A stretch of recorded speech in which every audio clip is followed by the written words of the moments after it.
নমস্কাৰ সকলোকে স্বাগতম জনাইছো ভিডিঅ'টোলৈ। ডোনাল্ড ট্ৰাম্পে নিজৰ 4 বছৰীয়া ৰাষ্ট্ৰপতিৰ কাৰ্যকালত 30,573টা মিছা কথা কৈছিলে। আমেৰিকাত ৰাষ্ট্ৰপতি নিৰ্বাচনৰ বিগত নিৰ্বাচনৰ দিন তাৰিখ ঘোষণা কৰাৰ দিনাখন এই তথ্য পোহৰলৈ আনিছিলে আমেৰিকাৰ এখন কাকত ৱাশ্বিংটন পোষ্টে। 30,573টা মিছা কথা ডোনাল্ড ট্ৰাম্পে কৈছিলে আৰু এই কথাটো মনত পেলাই দিছিলে যেতিয়া নতুন নিৰ্বাচন অনুষ্ঠিত হ'ব লগা আছিল, অৰ্থাৎ নতুন চৰকাৰ গঠন কৰিব লগা পৰিস্থিতি হৈছিল। সেই সময়তে এই কথাবিলাক পোহৰলৈ আনিছিলে আৰু ৰাইজক মনত পেলাই দিছিলে আমেৰিকাৰ সংবাদ মাধ্যমে।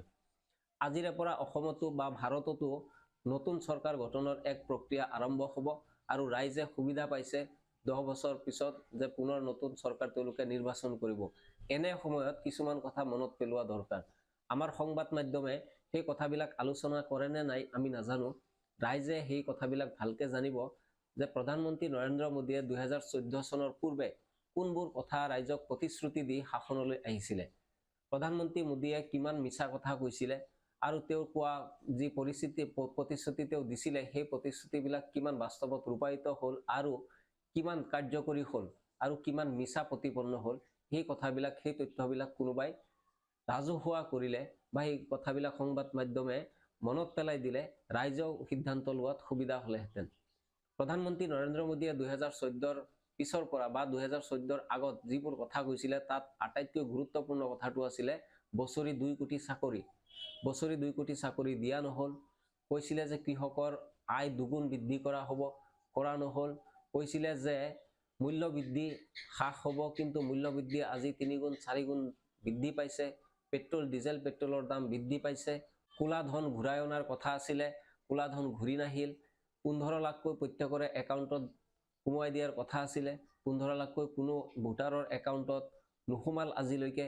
এনেধৰণৰ কিছুমান গুৰুত্বপূৰ্ণ প্ৰসংগ আছে যিবিলাক মোদী চৰকাৰে তেতিয়া জনসাধাৰণক সপোন দেখুৱাই শাসনৰ গাদী দখল কৰিছিলে। জনসাধাৰণেও অতি আশাৰে মোদী চৰকাৰক আদৰণি জনাইছিলে আৰু ভাবিছিলে যে মোদী চৰকাৰে যিবিলাক কথা কৈছিলে সেই কথাবিলাক মোদী চৰকাৰে পূৰণ কৰিব আৰু ৰাইজৰ আশা প্ৰত্যাশা পূৰণ কৰিব।